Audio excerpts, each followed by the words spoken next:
First of all, I want to not only thank you, but assure you that this is the opening salvo. So don't you worry. There's not that many people here today, but those of us that are here, and even many who are not here, are going to stay on this like glue.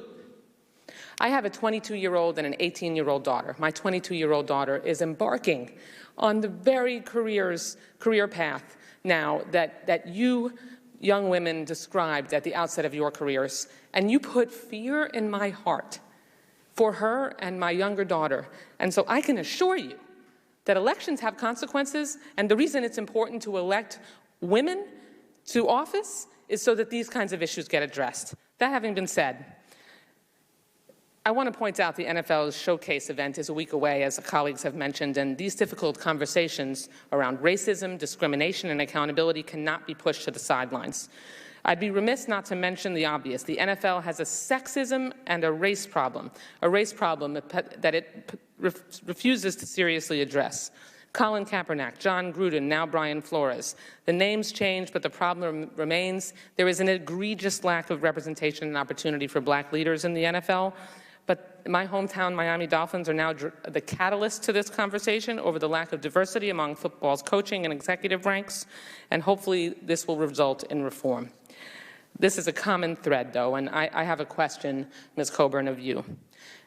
And let me just underscore how this represents the expenditure of taxpayer dollars over which we are supposed to jealously guard in this committee.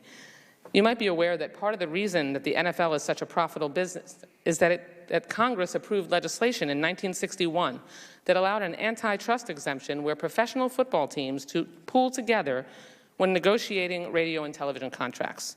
They also receive lucrative federal tax exemptions and taxpayer dollars in the hundreds of millions to build football stadiums that make them billions. Do you believe Congress should be in the business of protecting an organization that puts the interests of billionaire owners above hundreds of women who experienced harassment and abuse?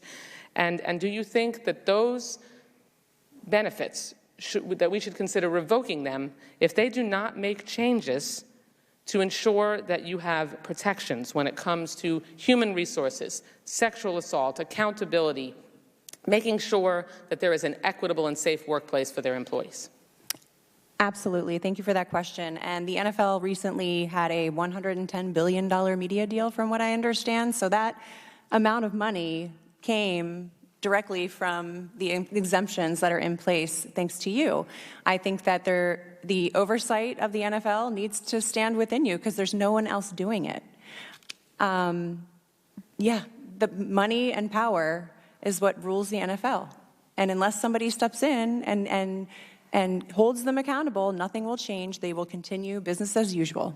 I trust that in the future, Mr. Chairman, we will have far more than 3 minutes apiece, and far more time will be devoted by this committee on the leadership of Chairwoman Maloney to ensure that we hold the NFL accountable and that we help you seek justice.